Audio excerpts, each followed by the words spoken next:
Vamos a leer juntos el apunte de uniones químicas. Ustedes ya saben hacer las uniones químicas. Se dividen en dos grupos, las intramoleculares, que es la que ustedes hicieron.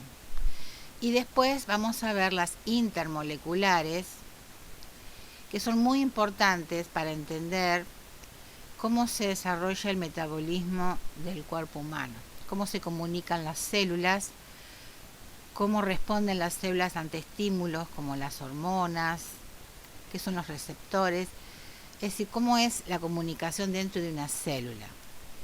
Bueno, las uniones intramoleculares es la que ustedes vieron, la iónica, la covalente, y vamos ahora a estudiar la metálica, y la covalente que se divide en polar y apolar.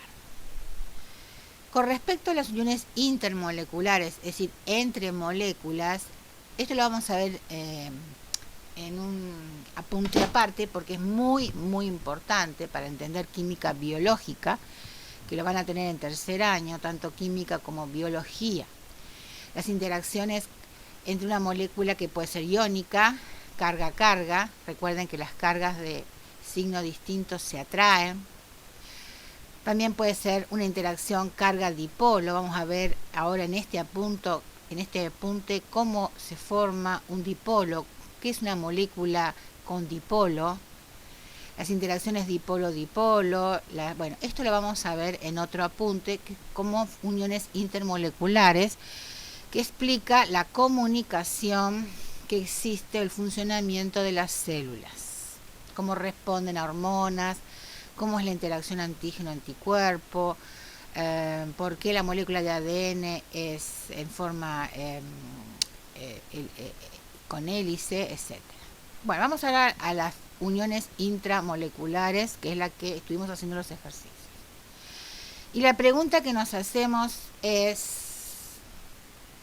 ¿por qué se unen los átomos entre sí? ¿Cuál es el concepto de por qué los átomos prefieren unirse a no a estar aislados, neutros?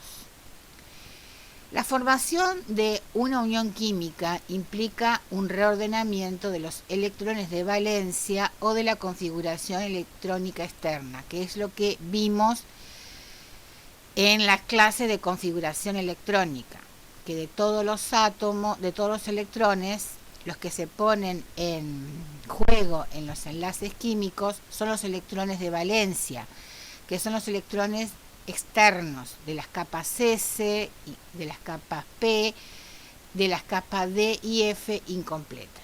Bien, entonces, en la unión química intervienen estos electrones de los átomos que se unen para dar lugar a una estructura de menor energía, acá está la clave, y por lo tanto todo lo que sea en biología o en química o en física, todo lo que implica una estructura o un estado de menor energía implica que es más estable. Esto significa que en el proceso de unión entre dos átomos se libera cierta cantidad de energía llamada energía de enlace. Por ejemplo, vamos a ver ahora explicar con un gráfico lo que acabamos de decir. Tenemos dos átomos, A y B, que están neutros en la tabla periódica. A tiene un valor de energía que lo vamos a llamar E1, B tiene otro valor de energía E2. Cuando se unen para formar la sustancia AB, resulta que la energía final del compuesto resulta ser menor que la de los átomos individuales.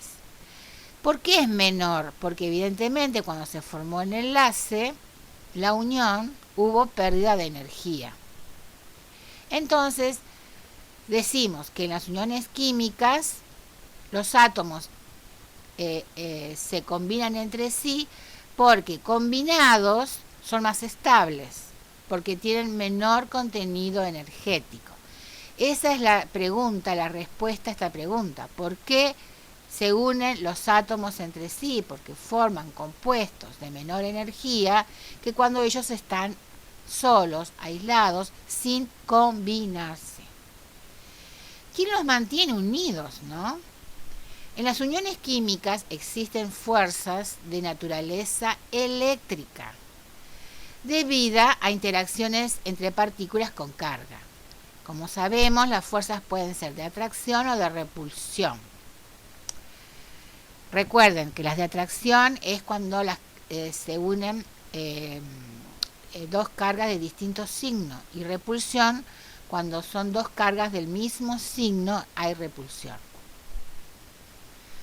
La unión entre dos átomos se establece entonces cuando predominan ¿qué fuerza? ¿La de atracción o la de repulsión? No, la fuerza de atracción. Bien, esa fuerza de atracción se tiene que hacer entre dos zonas de distintas cargas. Entonces, esa fuerza de atracción que mantiene a B unidos es entre las nubes electrónicas que son negativas, porque ahí están los electrones.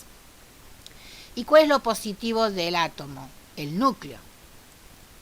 Entonces, repetimos, A y B se mantienen unidos porque hay entre ellos una fuerza de naturaleza eléctrica que es de atracción entre dos zonas de distintos signos.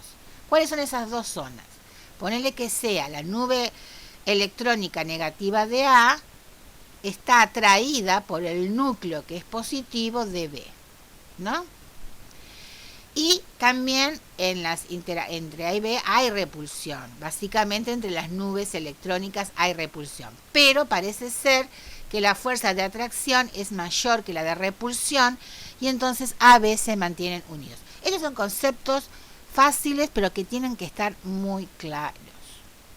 Resumimos las características que conducen a la formación de un enlace químico, que puede ser iónico o covalente.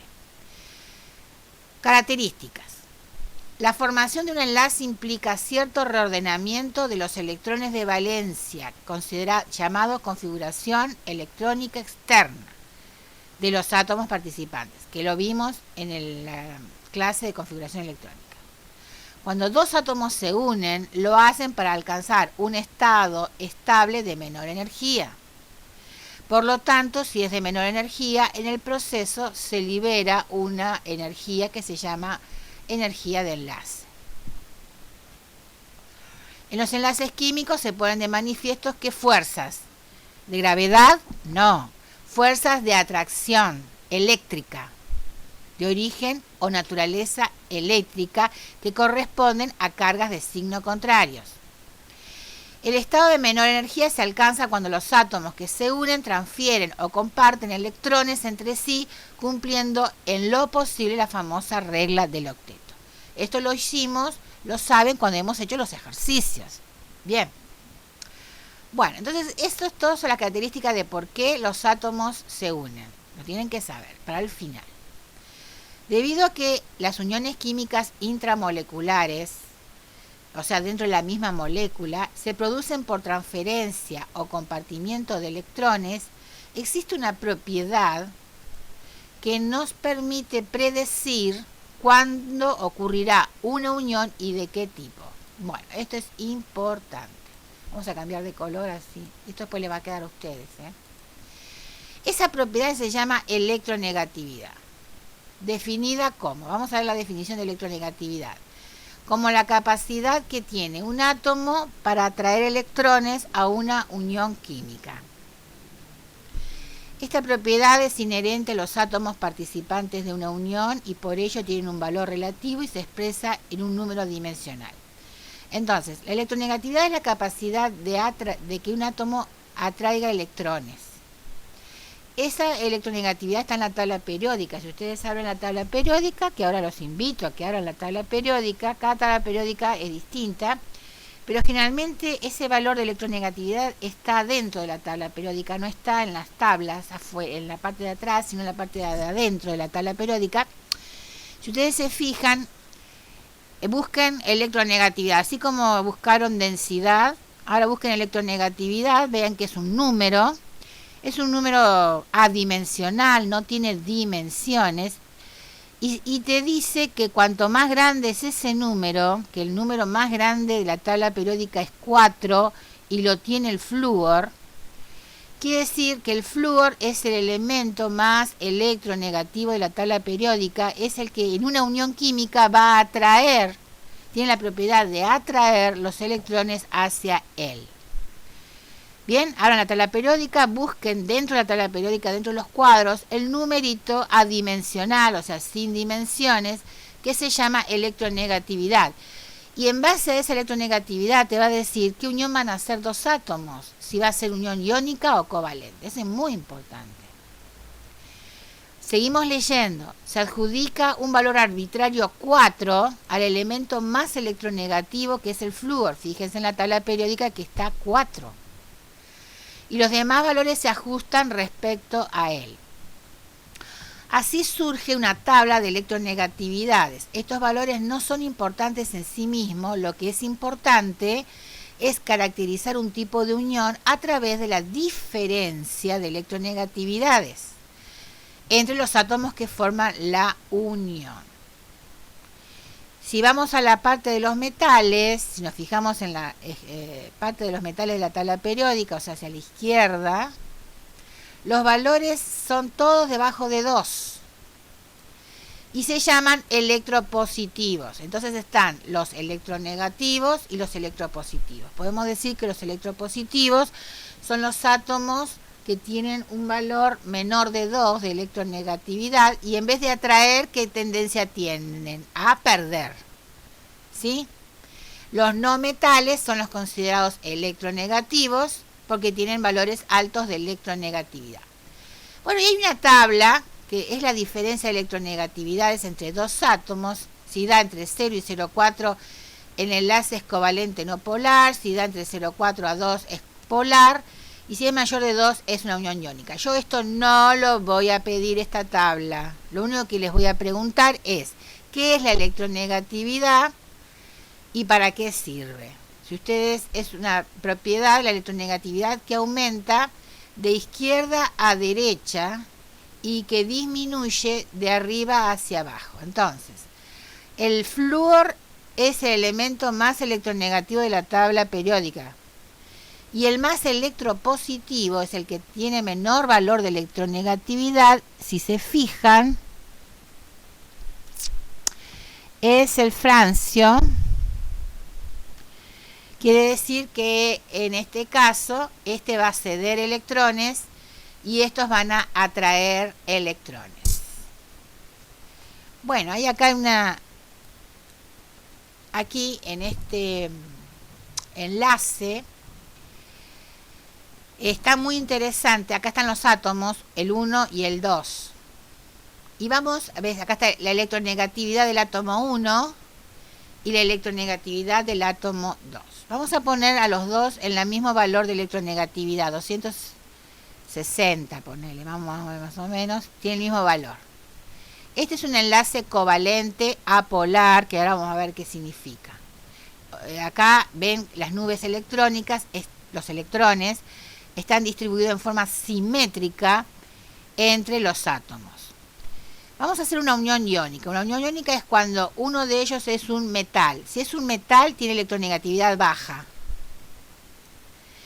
El 2, vamos a hacer que es no metal, que es que tiene una electronegatividad alta, por ejemplo, que es el flúor, ¿ven? Y ahí determinan que la unión entre ellos dos es iónica. Ven que acá no hay una sobreposición de nubes, sino hay una separación. Como el átomo 2 tiene mayor electronegatividad, 4, atrae electrones, entonces tiene la capacidad de sacar electrones. Por eso los no metales ganan electrones. ¿Por qué ganan electrones? Te puedo preguntar en el final. Porque hay una propiedad que se llama electronegatividad y la tienen alta. ¿Por qué los no metales tienen la capacidad de perder electrones? Porque hay una propiedad que se llama electronegatividad que la tienen baja.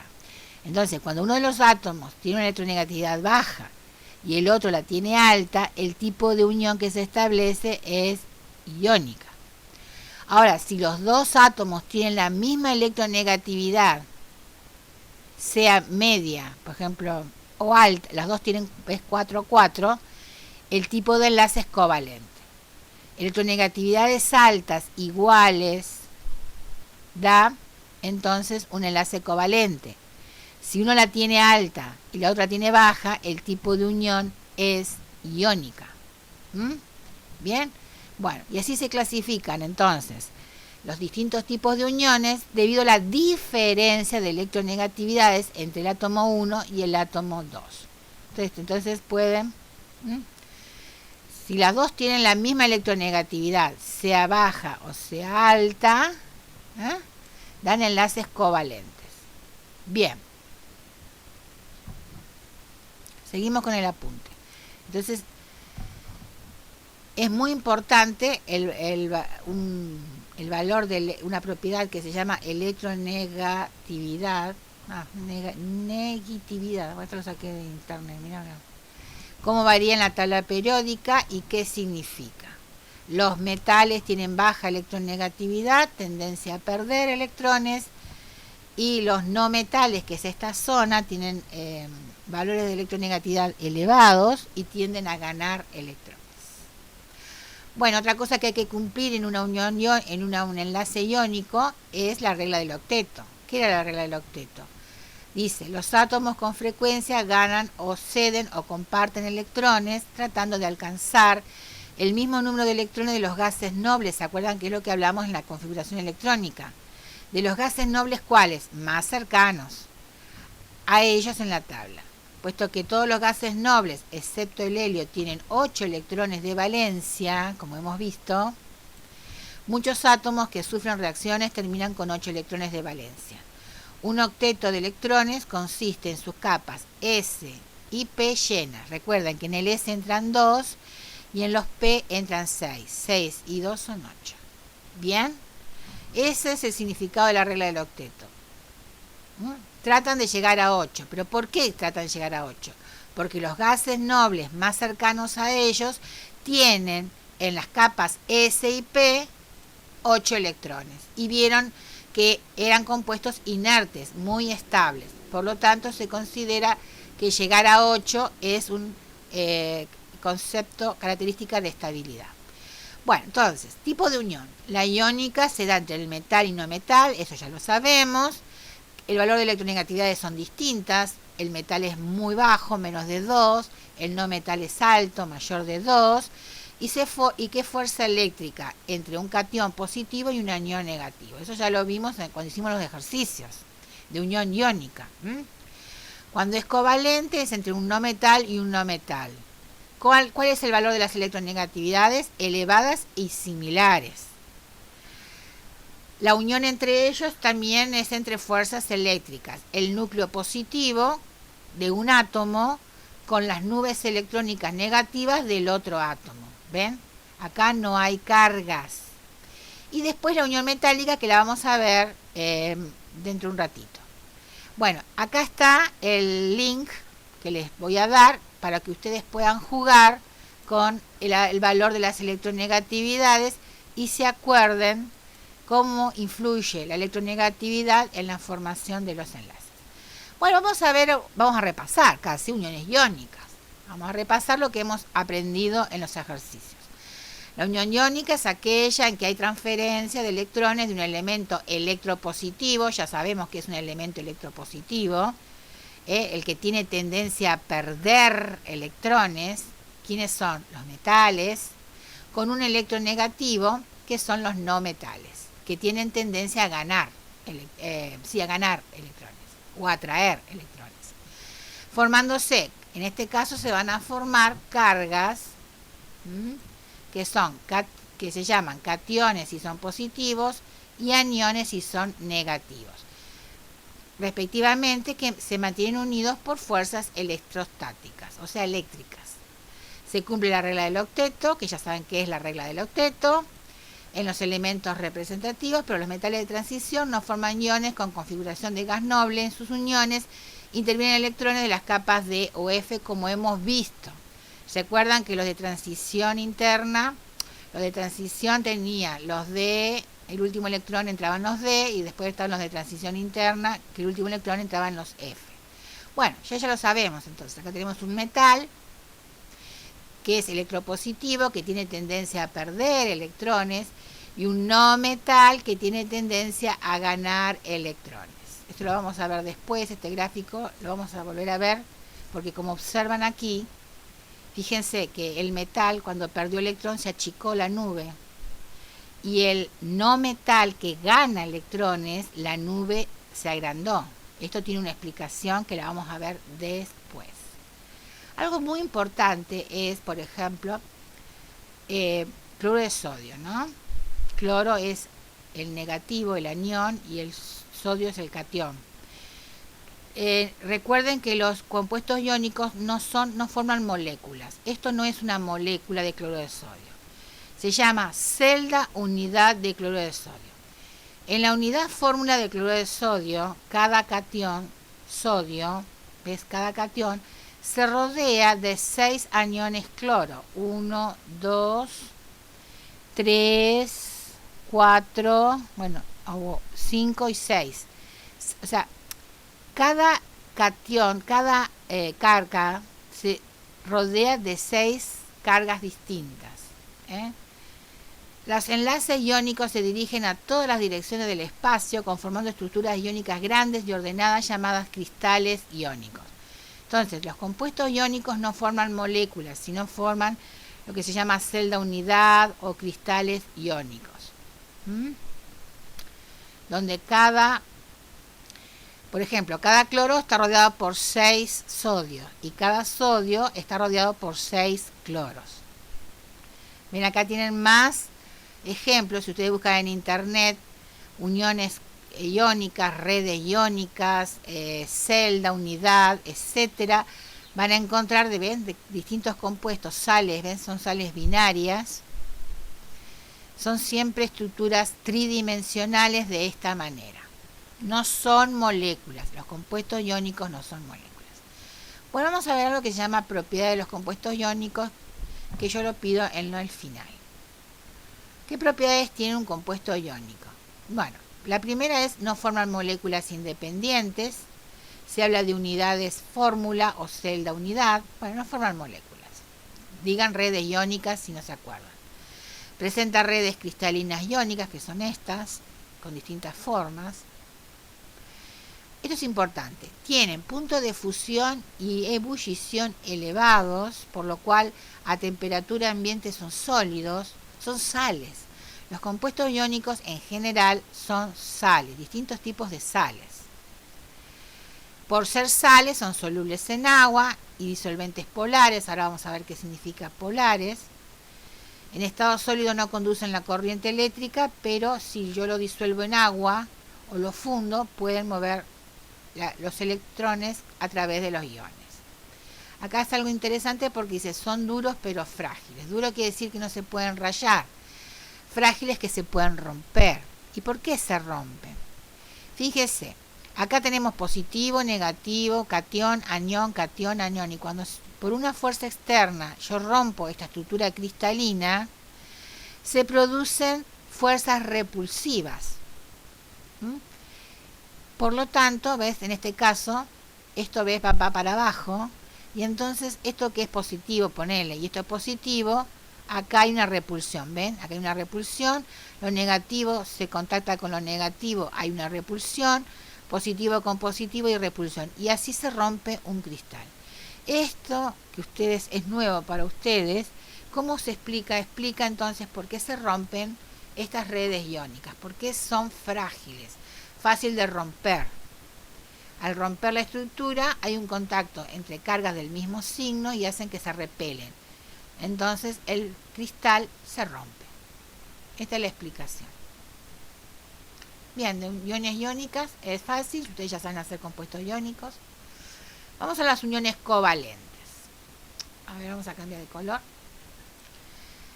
¿Qué es la unión covalente? La unión covalente, ¿qué pasa? En la unión covalente se comparten electrones, ellos ya lo saben, para completar el octeto externo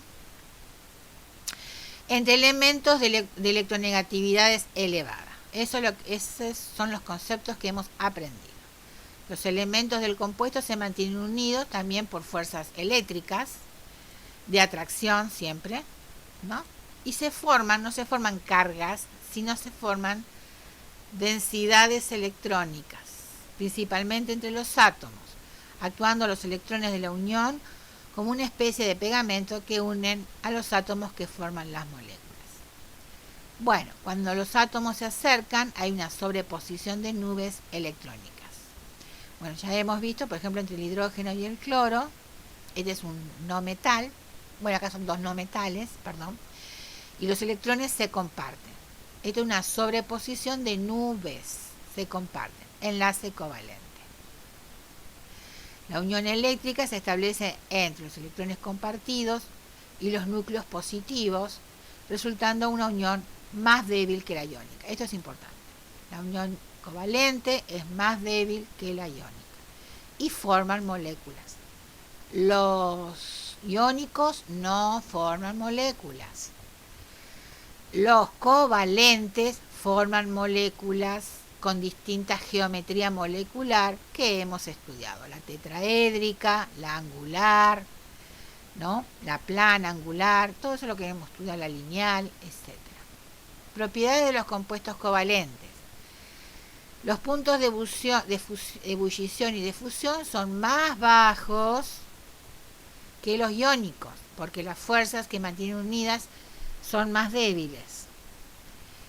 En vez de ser solubles en agua, son solubles en solventes orgánicos. Generalmente son insolubles en agua, aunque esto depende de la polaridad. No conducen la corriente eléctrica porque carecen de iones. Esto es muy importante. Los compuestos covalentes no conducen la corriente eléctrica y forman moléculas. Bien, ¿qué es eso que el enlace covalente puede ser? Apolar o polar. ¿Qué es esto? Vamos a empezar por los enlaces covalentes apolar. El enlace covalente apolar es cuando los núcleos de los átomos del enlace atraen con igual intensidad el par de electrones que comparten. La distribución de cargas, por lo tanto, es uniforme, ¿sí? Y la diferencia de electronegatividad va de 0 a 0,4. Y esta es la representación gráfica de una molécula apolar. No tiene polos, porque los electrones, porque tienen electronegatividades muy similares, de 0 a 0,4, la diferencia casi nada. Entonces atraen con la misma intensidad estos electrones del enlace. Estos son atraídos por el núcleo con la misma fuerza que este núcleo los atrae. ¿Ven? Siempre hay fuerzas de atracción de origen eléctrico en los enlaces de las moléculas o de los compuestos químicos, sea de las moléculas como de las redes iónicas. Bueno, entonces, el apolar es cuando hay una distribución simétrica de los electrones, porque tienen electronegatividades muy parecidas. Y se indica así. ¿Cuándo es polar? Cuando uno de los núcleos es más electronegativo que el otro. Entonces, atrae con mayor fuerza el par de electrones del enlace. Se crea una distribución asimétrica, esto es importante, asimétrica o densidad electrónica alrededor del enlace, originándose zonas más positivas y zonas más negativas, y esto se llama dipolo. Bueno, esto es importante, muy importante. Ven, vamos a hacer este ejemplo. Entre el hidrógeno y el cloro. Cuando se hace la unión, si ustedes se fijan en la tabla periódica, la electronegatividad del cloro es muy elevada. O sea que estos dos electrones van a ser atraídos con mayor fuerza por el cloro. Por lo tanto, acá va a haber una zona de mayor electronegatividad. Entonces, en vez de formarse una carga, se forma una zona de densidad negativa. Y de este lado del hidrógeno se va a formar una zona de densidad positiva. No una carga definida, sino una densidad. Porque hay una distribución asimétrica de los electrones alrededor de los dos átomos. Fíjense, acá es simétrico. Por lo tanto, no hay dipolo, no hay mayor o menor densidad, es igual. En cambio, acá hay una distribución asimétrica de los electrones, de los electrones de valencia. Siempre estamos hablando de los electrones de valencia. Por lo tanto, se va a hacer una zona más negativa y vamos a representar a la molécula de esta manera. ¿no? En este caso, el cloro estaría de este lado y el hidrógeno estaría de este lado. Es una molécula polar. ¿Qué significa una molécula polar? Que presenta dipolos permanentes. De este lado está lo negativo y de este lado está lo positivo, ¿no? A ver, vamos a ver.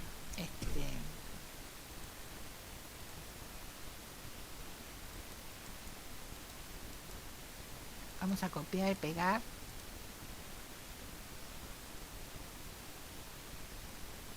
A ver si entendemos esto.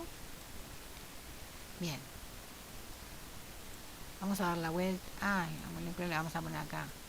De este lado está positivo y de este lado está la zona más negativa de la molécula. Entonces, la molécula de ácido clorhídrico, porque esta es ácido clorhídrico, es una molécula que presenta dipolo permanente con una densidad negativa del lado del cloro, porque más electronegativo, y una densidad positiva del hidrógeno, porque más electropositivo. Bien, bueno. Es muy importante medir la polaridad de una molécula y se llaman momentos dipolares. Esto es un poquito mezclar matemáticas con química. Los enlaces covalentes en los cuales el par de electrones se comparte en forma desigual, se conocen como enlaces polares, por ejemplo, entre el hidrógeno y el cloro.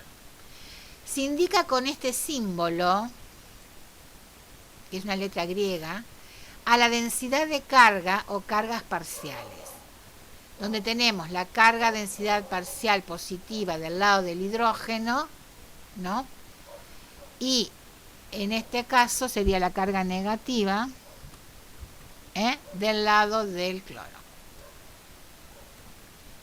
Los enlaces covalentes polares pueden ser considerados como intermedio entre los enlaces covalentes apolares o puros y los enlaces iónicos, que presentan franca formación de iones o cargas independientes. Los compuestos iónicos tienen cargas verdaderas o iones, ¿sí? Estos no son iones, no hay formación de cargas separadas, sino densidades, dipolos, que es distinto. La polaridad contribuye a determinar muchas propiedades de las sustancias. Esto es muy importante. ¿Por qué estamos hablando de la polaridad? Porque determina muchas propiedades de las sustancias, ¿no? Por ejemplo, si en una solución tenemos una molécula polar, va a unirse con una carga, un ion que anda dando vuelta por ahí. Eso lo vamos a ver más adelante con el agua. La unión dipolo-dipolo, bueno, esto lo vamos a ver, la importancia de los dipolos. ¿Cómo se cuantifica la polaridad de una molécula? Siempre que dos cargas de igual magnitud, pero de signo opuestos, ¿ves? De igual magnitud, pero de signo opuestos, estén separadas por una cierta distancia, se establece un dipolo. La medida cuantitativa de la magnitud de un dipolo se llama momento dipolar, matemáticamente se representa por la letra mu. Bueno, matemáticamente es Q por D, que es la distancia, pero esto no importa. Importante que podemos medir la polaridad de una molécula, cuánto polar es, a través de lo que se llama su momento dipolar mu, que es un vector representado así, va de la parte positiva a la parte negativa. Este vector representa la intensidad de polaridad que tiene esta molécula. Bien, en la molécula de cloruro de hidrógeno hay un solo enlace y es polar. Por lo tanto decimos que la molécula es polar porque tiene momento dipolar. Entonces, el cloruro de hidrógeno es una molécula polar.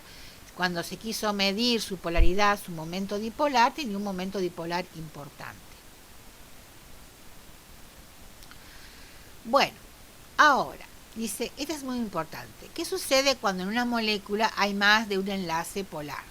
En la de cloruro de hidrógeno hay uno solo. Bien, vamos a ver acá la del dióxido de carbono. Cuando nosotros hacemos, acá vamos a hacer la del dióxido de carbono. Nosotros hacemos la molécula de dióxido de carbono, aplicamos TREPEP, decimos que es una molécula lineal, ¿no? Por el modelo de TREPEP.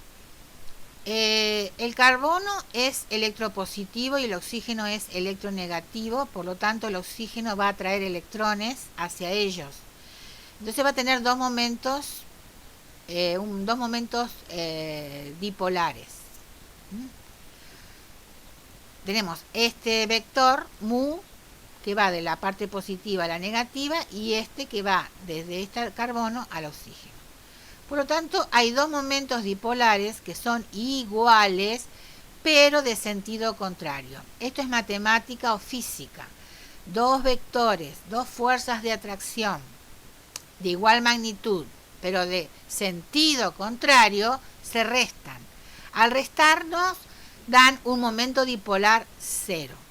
Por lo tanto, el dióxido de carbono es una molécula apolar. No es apolar.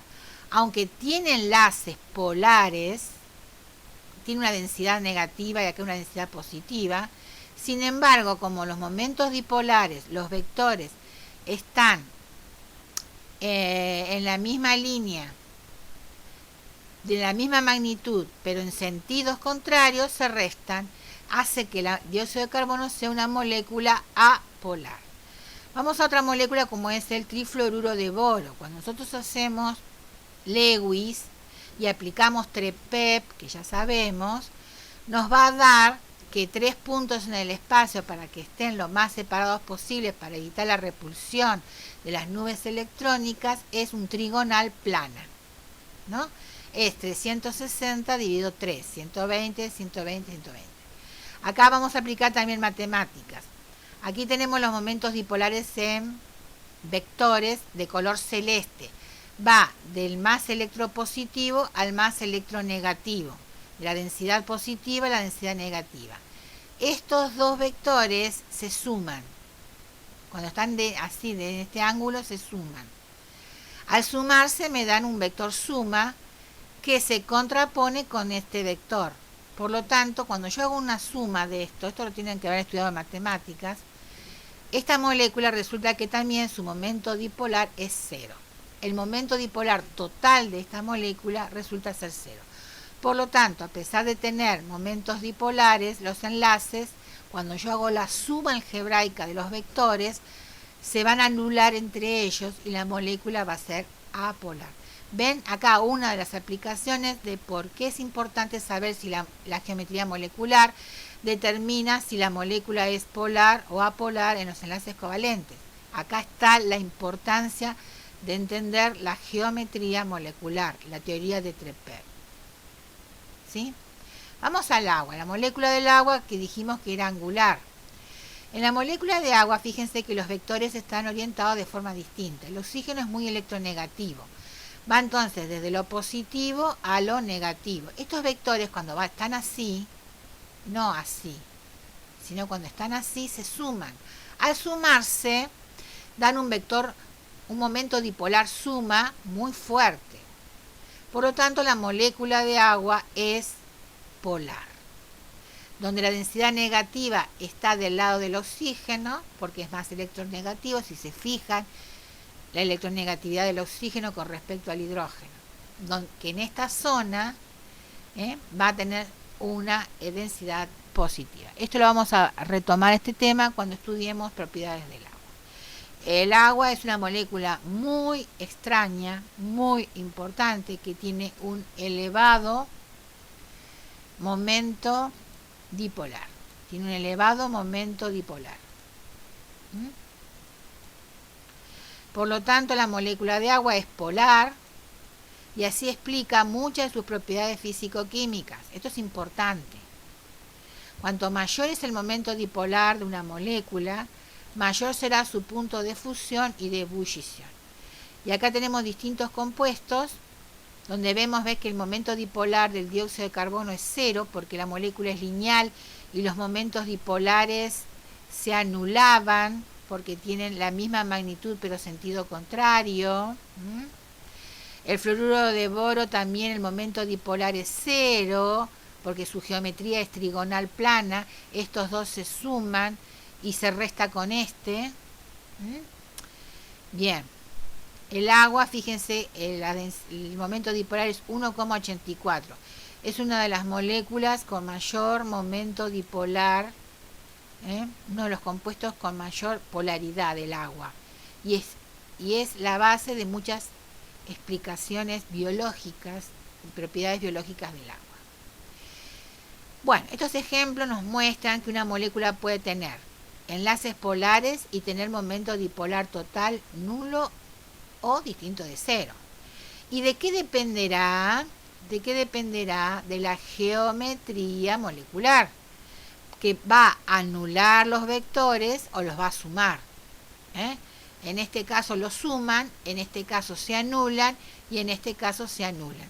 Todo porque la geometría, determinado por la geometría molecular.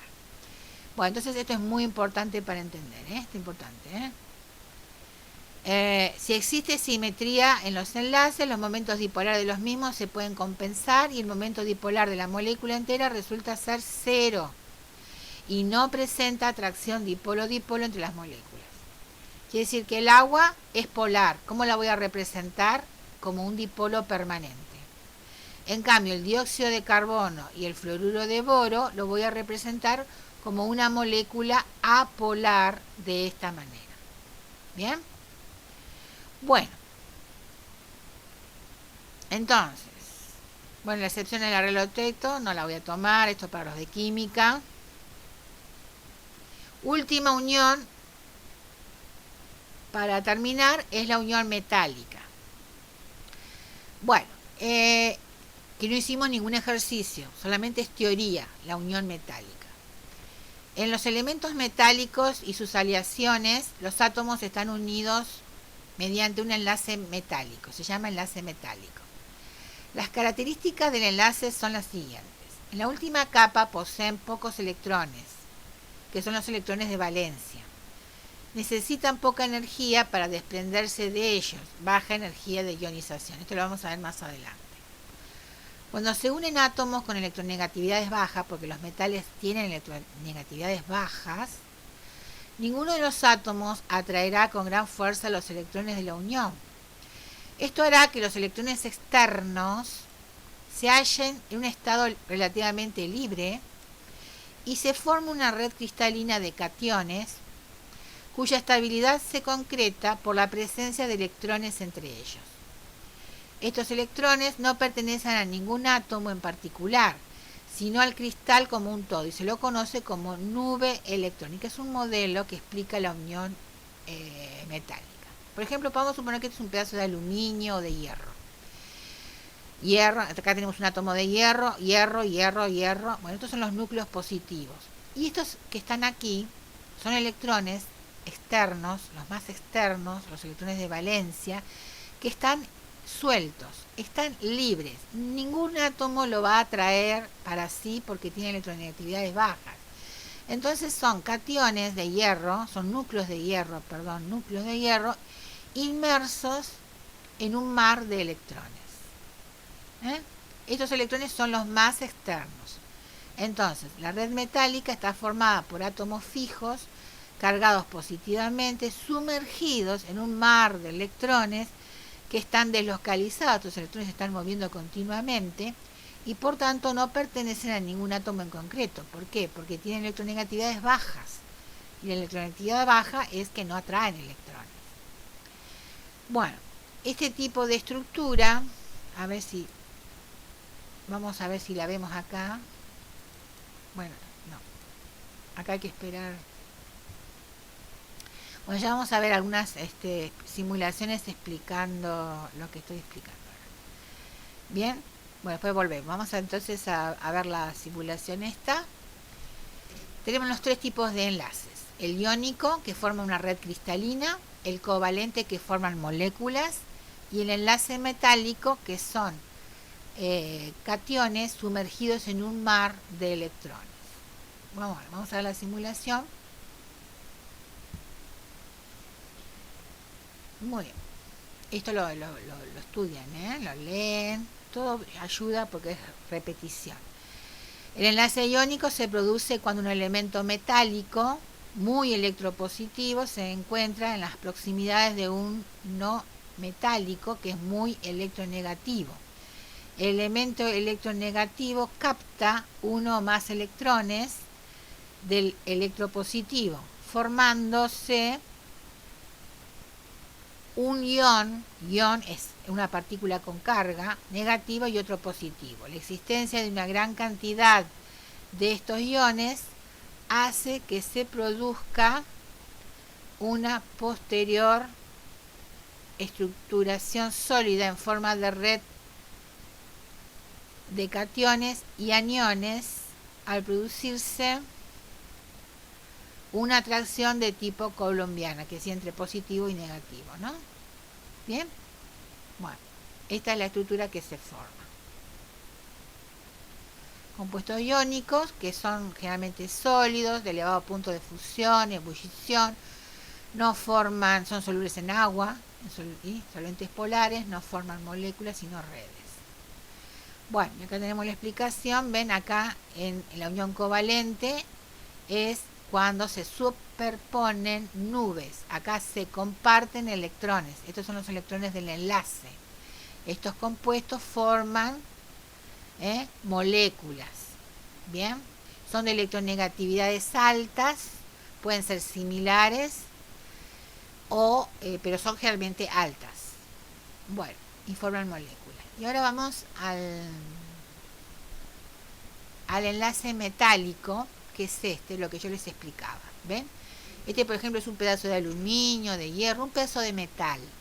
Estos son los electrones de valencia, los electrones de la configuración electrónica externa de los metales, que están libres, girando en esta matriz positiva. Estos electrones no son de nadie, de ningún átomo en particular, porque los metales son electropositivos, tiene tendencia a ceder, no a atraer o ganar electrones. Bueno, este modelo explica muchas de las propiedades de los metales. ¿Cuáles son las propiedades de los metales? Brillo metálico. Se explica por la movilidad de los electrones de valencia o nube electrónica. La energía luminosa que incide sobre la superficie es absorbida por los electrones relativamente sueltos de dicha superficie. Estos electrones comienzan a oscilar y emiten energía radiante. El efecto es ese reflejo de la luz sobre el metal que llamamos brillo. ¿Sí? Repetimos entonces, el enlace metálico es los núcleos de los átomos sumergidos en un mar de electrones sueltos que son electrones de valencia.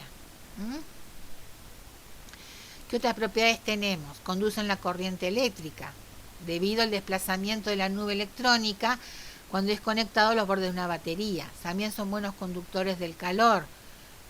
La energía calórica hace vibrar a los átomos y esa energía es transmitida por la nube electrónica.